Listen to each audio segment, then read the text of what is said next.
never do it.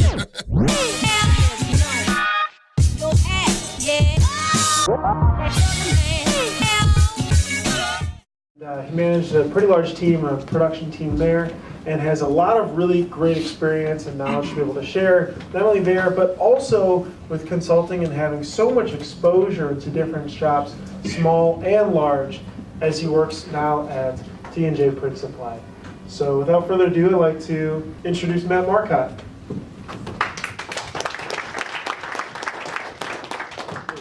Once again, who's seen me before or worked with me in their shops? I see a couple hands again. I was busy. All right, handful of you guys. All right, I'll go over a couple quick things. Obviously, we're going to talk a little today about people management, cross-training, and industry trends. Management and training, I've got a couple guys kind of talk about that a little bit already, so I'm going to kind of blast through a little bit of that, open up the floor at the end for a lot of questions. Production and management, obviously I'm another production manager and screen printer trying to explain why you should listen to me and why you should really give a shit, right?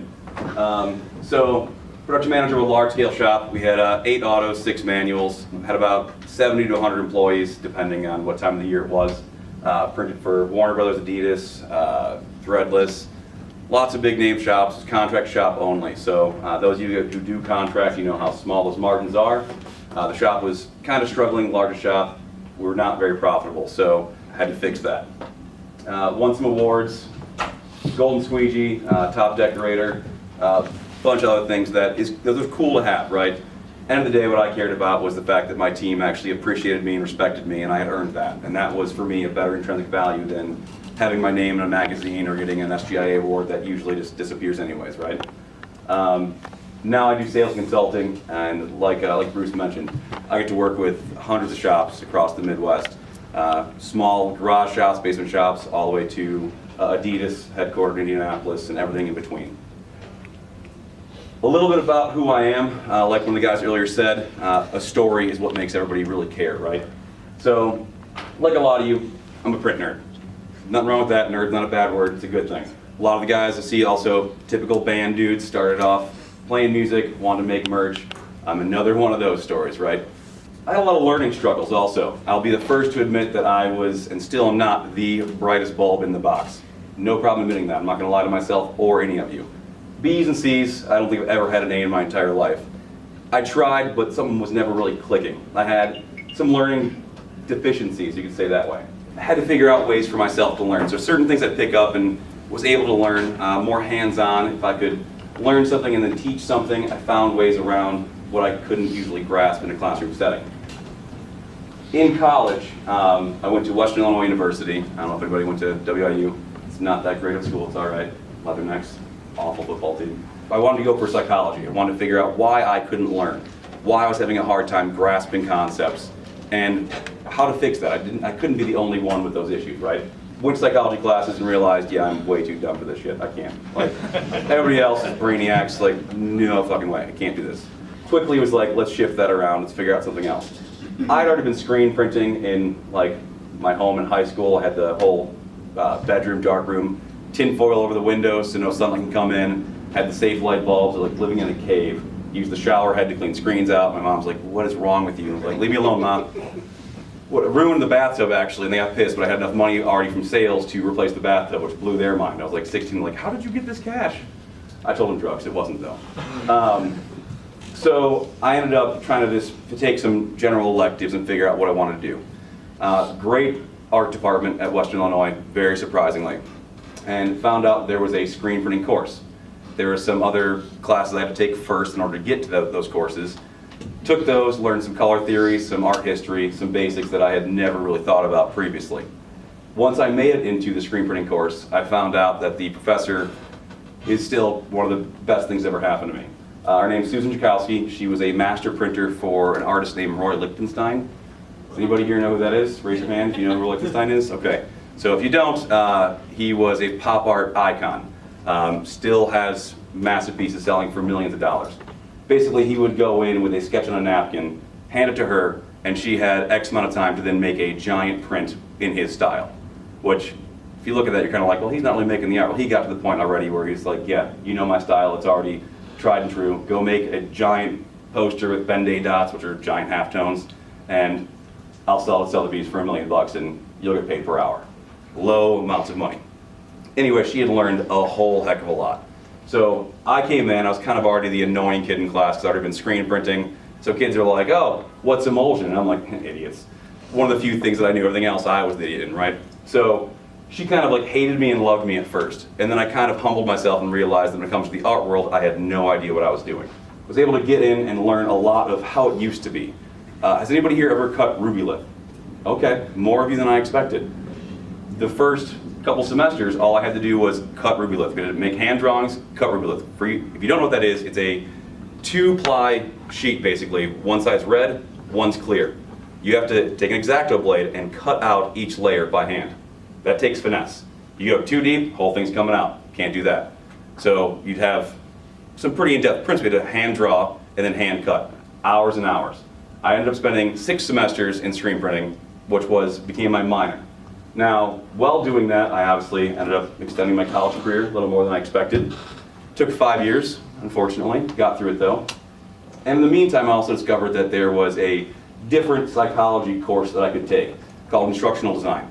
And it was literally going over how to teach people things using learning psychology. Adam talked briefly about different types of learning techniques and methodology. It's a whole science. So I got a bachelor's in science and learning psychology, and then I ended up double minoring in graphic communications and screen printing, doing fine art serigraphy, is what it's called. So that completely shifted everything that I had thought about before then. And I decided right then and there I wanted to screen print and I wanted to teach screen printing. Kind of random for like a 19-year-old to figure out. Even more random the fact that I'm here in front of you right now doing that. So actually amazing. After college, I had the post-college crunch. I got out of school, went on an art trip for a couple of weeks, stayed in New York City, got to go visit artists and found that there's intrinsic value in doing something you're passionate about. A lot of the artists that are out there still in this room, maybe not making the most money on the paycheck, but are probably happier than people that are making a lot of money. So there's value in things besides financial value. Now, we all want money, that's why we're here, of course. I really took that to heart. It's like, okay, I cannot focus on money right now. I'm fresh out of college. I'll get that later, hopefully. Focus on what makes me happy. So I got out of college, did the trip. Okay, shit, student loans are calling. I gotta start making payments. I had a friend that applied to a big printing shop, was working in customer service. I was like, all right, screw it, I'll do the same thing. Went and applied. Right when I sat down, the owner's like, you're overqualified. I don't know why you want to work in customer service at a print shop. Big print shop, like 8 auto, 6 manuals. I just want to try. I want to see how the big dogs do it. I don't know this world. I had worked at some small shops in college, and then I ended up saying, never mind, worked at my own in my basement, took those small shops business. Oops. I want to see how the big guys do that now. So I gave it my best. Within 6 months, I was production coordinator. Within 8 months total, I had already, unfortunately, taken a gentleman's job and was put into an office. I was 23 years old with 70 to 100 employees looking up at me. That's terrifying, absolutely terrifying. But I looked back at what I planned on doing, which was figuring out how to take people to screen printing. I had somehow created enough chaos to get exactly where I wanted to land, which was amazing. I was lucky to have. So what I'm going to go through a little bit now is what I had to go through to figure out how to find success in that shop. Now, some of this is what I figured out at that time, which I was there for 5 years. I've been at T&J where I'm at now for about 4.5 years. Do the math, you know my age now, don't tell anybody. This is also things that I've learned in the last 4.5 years working with hundreds of shops across the Midwest.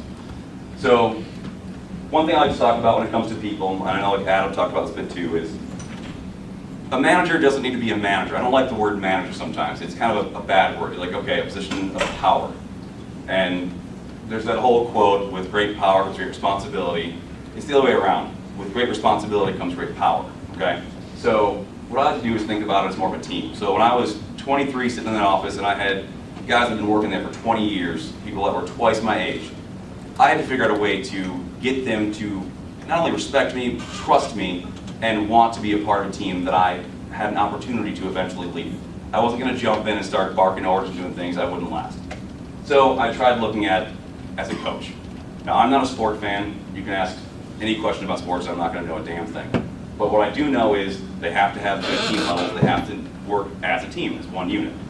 So a manager is a leader, also known as a coach. If you focus on leading your team to success, you'll find success. If your team fails, it's not usually the team's fault. It's bad leadership. It's a bad coach.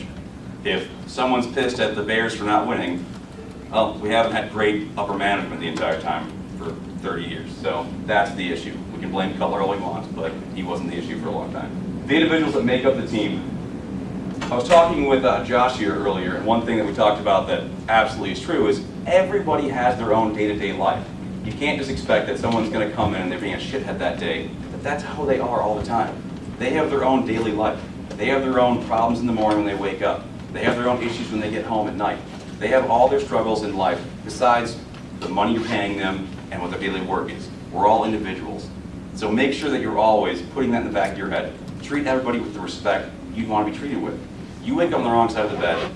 The day could be sunny and birds are singing and you're in a bad mood. It happens to everybody. Always have that in the back of your mind. All right, also people management. A couple topics Adam definitely just talked about, so I'll go through them kind of quickly. Have plans. Make sure everybody knows exactly what your plans are. If you're just kind of running through and you're like, today I'm going to try something new. Well, okay, but what about yesterday's plans? Have plans, make sure they're clear. Make sure everybody knows what your expectations are. Communicate. The Jersey people talked about having barbecues. That's a great way to communicate with your staff. Always do that. Sometimes people just want to have the manager go outside with them on their smoke break. Hopefully you're not smoking, but whatever. And have a conversation with them, right? Simple things. Communication is key. That's a cliche statement, but it's so, so important and so true. Maintain confidence. Now, that's not in yourself. You don't want to go be a cocky dick running around like, yep, I know what I'm doing, you're an idiot. No, maintain confidence that your crew has confidence in you. Make sure they know they can go to you, rely on you, and that you will have their back. That's a hard thing to do, but it's important to do. As a 23-year-old that had to have 80 to 100 employees that sometimes were twice my age or had been there for 20 years, that was a hard thing for me to actually get. I had to find different ways to do that. Some of the ways to do that was, I'd look at they had a 10,000 piece run. All right, well, I'm still new, I need to learn some of this stuff. Why don't you go sit in the manager chair for an hour and think of some ideas, and I'm gonna go ahead and jump up, press and pull, or load. Well, they'd be like, really? Oh, okay. Little things here and there for me to kind of gain the confidence that I need to have, my team to have in me. Incentives. I hear a lot of managers and a lot of shop owners when I'm visiting places, and they're complaining about an employee that's not doing their job. I'm like, well, paycheck's enough. No, it might not be. Now, you might be paying them enough for the position, but that might not be how they find value. I talked earlier about how I had intrinsic value in solving my problems and figuring out how I could learn something. And I found value in figuring out how to help other people learn those things. That might be a way they need intrinsic value. Not everyone just looks at the dollar sign and goes, I'm happy. Everyone's unique. Don't forget that. Team huddle. Now, sounds stupid, right? But going back to the team, baseball teams, football teams, I don't know sports, I'm pretty sure they all do this. Before the game, they all have a little huddle, they talk about it, right? If it's football, at halftime, the losing team and the winning team, they go back and they talk about their plans, their strategies, and they hype each other up. That's important. I don't care if you're the shop the size that I was, if you're Jeff of Red Wall is even bigger, or if you're a smaller shop. If you don't make time to actually communicate with your people, that's going to be a problem. Every morning, every lunch, every whatever it is, pick your departments and go a 5-minute powwow with them. Rally the masses. That's going to help the confidence I talked about they're going to have in you. They're going to trust you. They're going to like open communication with you. And they're going to feel a little more empowered. Now, if it gets a little unruly and someone's asking too many questions or kind of being a pain, pull them aside later on. Don't waste everyone's time. Your shop's got to be moving, right? Your press has got to be spinning. If you're spending too much time doing this, we're not making money. That's the purpose of our job. But spending 5 minutes with each department, that's absolutely something you can make time for and need to make time for. Consistency is key. Now, that doesn't mean don't allow change. You need to be fluid with a lot of change and let things amend how you practice and how you preach, right? But they have to know if they go to you that you're going to be the same you were yesterday and you're going to be the same the next day. If they're not sure if you're going to come in and all of a sudden, well, he's in a bad mood, I don't want to trust it, you are not consistent in how you react to problems, issues, and resolution. Make sure you're consistent. That takes a lot of work. We all, and every day, end up kind of freaking out in our heads about things. That can be a problem. Make sure you breathe and think about what you're going to say and be consistent every time. Like I said, allow change. Being open to new ideas and new information to allow adjustments in processes and workflow will keep you from becoming stagnant and complacent. So when you're talking with the staff, those little 5-minute powwows, you will very likely have someone that you don't think about having good input blowing your mind with a little comment or a little statement. That might reshape, like everything could change how you run that department based off one statement. Don't go, no, that's not worth it. Hell yeah, give it a shot. Empower them. That was a really good idea. Let's try that. Allow those changes to happen. Solution-oriented. No one wants to hear about the problems over and over again. Don't be the one that just harps on the problems. If you have issues with your staff, don't just keep saying, you keep printing sideways. You keep printing sideways. Find a solution. Okay, we need to get lasers, and we need to figure out how to get you to line the shirt up straight. We need to get you whatever it is. Maybe if you're on a manual press and as a newbie, maybe you get the pallets with a little neck notch on it. Little things like that, it's a solution, okay? Don't just harp on the problems. Adjusting team players. Now, like the guy earlier said, not to hire or fire quick. You kind of want to fire, not to hire slow, sorry. You want to always be interviewing. The whole thing is you want to hire slow and fire quick. You do want to fire quick. If someone's going to be ruining your culture, like you guys talked about as well, culture is very, very important for a shop to succeed. So if someone's really a chaos agent in your systems, you got to get them out. They're only going to spread like a cancer, and it's a very bad thing. Always be interviewing though. Like the gentleman said earlier, where's the careers tab on your website? You might not have a position open, but if the right person shows up, are you going to say, yeah, we're not hiring? No, you're going to want to hire them. So always be evaluating, always be hiring, and make sure they're going to fit with the culture you're creating. Once again, that goes back to the consistency. Make sure what culture you're trying to maintain, you're consistent about. If you're always changing, oh, we're going to change our look, we're going to change this, we're going to change that, your culture's all over the map. You're going to have a hard time getting people to get that confidence in you. So all these things play together. All right, so that's it for the people management. I'm going to go briefly into cross-training. So who can do what jobs? Got some random metrics here. Press operators, maybe 30% of your shop can run a press. Pullers, the press operators, and others can do that clearly. So random numbers of who can do what position. Does anybody in here have all their employees that can do all positions? If you do, raise your hand, and I want to give you a high five. That's amazing. Good job. It's pretty rare. It's very rare. So it's very important to be able to look at who you have on staff and figure out how to get them cross-trained. We all know, okay, we have exactly who we need to plan that day. For some reason, somebody called off sick. You're pretty sure they're just hungover, not coming into work. It doesn't matter, they're not there. Now all of a sudden, it's the quick shuffle. We don't have the ability to cancel any orders today. They got to get out the door. We have to move people around. Well, if you don't have them cross-trained, you're going to worry about, okay, are they going to mess us up all day? So cross-training is vital from a manager's perspective to make sure you can play that shuffling deck game. There's more reasons to that, though. If we look at cross-training, there's more than just good for the manager. It's good for the employee. So Stephen, you talked about one of your guys that maybe not as good of a press operator as the newbie. Well, we can look at him and say, all right, well, maybe this is not your strong suit. Let's make sure we cross-train you. I'm sure you actually have already. Let's make sure we cross-train this person into other departments. We may find that he's not going to be the best press operator. Maybe he likes being kind of on his own in a back dark room. Well, that's now your screen maker, right? So get everybody moved around, teach them everything. There's a lot of value in that too, because if you're a press operator and you get your order from the art department, your screen's coming in, and something's not right, a lot of times you're gonna be like, what the hell is this? The idiots over here? Have they done that job? Do they know what they're up against? You take that press operator and go make them work in the film and screen room for a week, they will learn their challenges they also have. So when they're back at their original position, an issue can come to them, they're gonna feel a little better about, you know what, I get it, it's all right. That's a problem, I've seen it, it's stressful, you guys are working your asses off in there too. It helps create more of that team camaraderie. It's also very, very important when it comes to new hires, or it comes to someone who says, you know what, I've been here already for a year, I want a raise. Well, all right, your little cocky and boisterous coming to me saying that, but let's figure this out. So you create a little passport to success. I did that in the shop that I was at.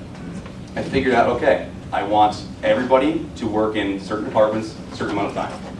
Once they could do all the tasks that I set aside for them, and they could show me they could do the tasks accurately, and I had their managers in those departments agree they did them accurately, they got a little stamp for their passport. Once that passport was full, absolutely I'll give you a raise. And that might cost me an extra $1 an hour, right? Which made this a little bit tight. But it's not tight if you look at the fact that now when I have somebody calling off sick and I need to fill that spot, I have someone who has worked on departments, is good with all the people in the departments, and can just fill in wherever I need. You can also find that those people might have new thoughts on those processes you have in play. You can get different feedback and figure out, okay, they might be right. Let's adjust this. We've had new brains, new eyes, new hands in those departments. There's a lot of value in that. So this little timeline I have, very basic with passport success, create and define a clear path, evaluate. So at the end of each passport success that has, we go to a department and we would kind of test them. One thing I don't have here that I'd recommend, if you guys Google ADDIE model, ADDIE, that's a basic training learning module.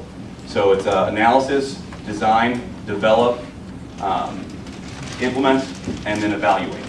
That's the basis behind any effective training. You go through that and you Google ADDIE model, there'll be a whole bunch of clicks for you to go down a rabbit hole on training. That's very, very important. The analysis step is going to figure out what needs to happen. You can then design that, develop it, implement it, and then evaluate. You may find that in your evaluation, you didn't do enough in that design portion, which is good. You then circle back around and you continue that process. You've found a pretty tried and true way of training. So the passport continues on, fully cross-trained. Hiring a flexible staff will allow to help movement from department to department. So employee benefits for the training, I kind of talked about a bit already. Compassion for department mistakes, additional feedback for change and growth, and that team building. Once again, if everybody knows how to run all the parts in your shop, it's good for you as a manager because you let shuffle game a lot easier, but everyone feels a lot more camaraderie in the team. This is also really, really good for the front end office. A lot of the shops here, I know, like the winter months, unless you've got some amazing codes going out where you're spending $500 for $300 gift cards and your January through March are amazing, awesome. The rest of us, usually those are some dead months. With the cut the labor a little bit in the back, your customer service reps, your salespeople, usually you got to keep on. They might be on Facebook a little too much. So if that's the case, put them in the shop.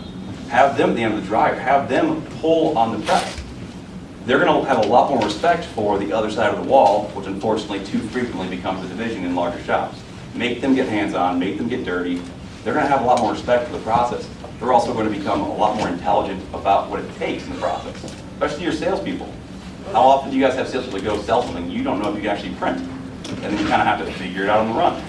Well, if they're back there seeing it, they're going to have a better idea in their head of what needs to happen to make this thing possible. Cross-training to incentivize. Similar things. Somebody wants to have wants a raise. Okay, well, can you do receiving? Can you do finishing? Okay, now let's teach you shipping. There you go, reward. Now that reward may not be a raise. That reward may be a vacation day, if you can get it, or a half day off paid. There's lots of little ways to incentivize. I oftentimes give away a lot of alcohol. Turns out press operators like to drink. So, Don Julio Blanco works wonders for me. Same thing over here. Press assistant, catcher, press operator. Now for new employees, the same passport success is important because you're, once again, like Adam said, you're defining your goals. You're figuring out, okay, I'm a new employee here.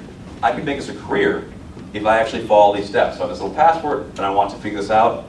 All right, let's schedule out your passport. Now I can't say I'm just going to put you in every department for 2 weeks and then in a year, oh, there you go. No, but I can guarantee you that I'll make sure that every quarter I put you in at least one department, and within 2 years, you'll have done everything here, and absolutely, you're going to be worth the value if you make it that far. It creates a metric that they understand where to go, and then they can grow with the company, and that's a value to you as a production manager and owner to have that deck shuffled. And then industry trends, we'll talk briefly on this one too. There's social media, which obviously we got a lot over here earlier. Facebook blew my mind. I'll probably email you later on trying to learn anything possible there. There's a lot to deal with social media, and a lot of shops that I'm working with, like I said, hundreds of shops, small to large. And a lot of the smaller shops are starting to nip at the ankles of the bigger shops because of things like social media. You have the shops that are able to go on, put videos, and put little fun things on Instagram, and it's bringing attention. They're getting more likes than the larger shops are. That's a great tool to kind of become an equalizer. Software. So obviously, Printavo, which we're all here for. Thank you, Bruce, and Printavo. It's great. I know tomorrow, Stephen from Campus Inc. is going to be talking a lot about what he's done with different software and systems to help create automation other than just on equipment. Equipment itself as well is definitely going to be a big part of it.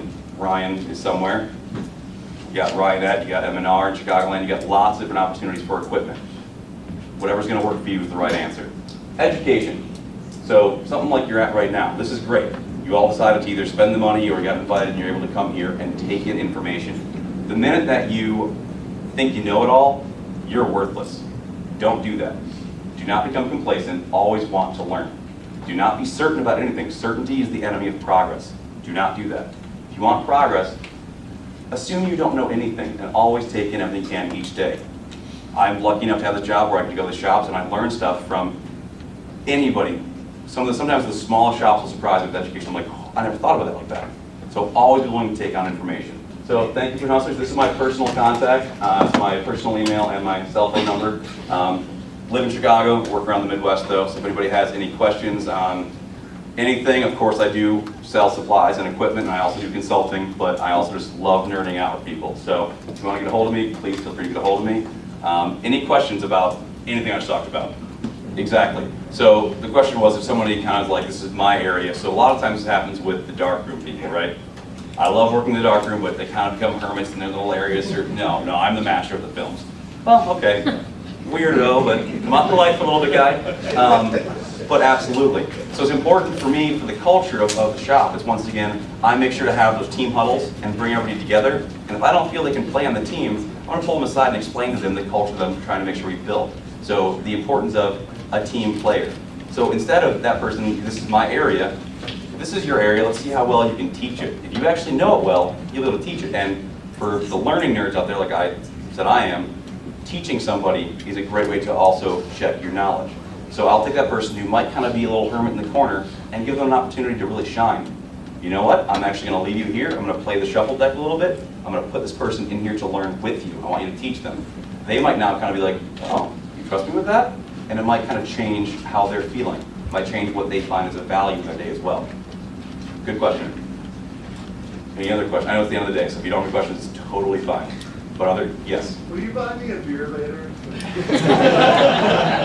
Yes. Thank you. Any other questions? Good question though. Thank you. Thank you. Anything else? No? All right. Thanks, guys.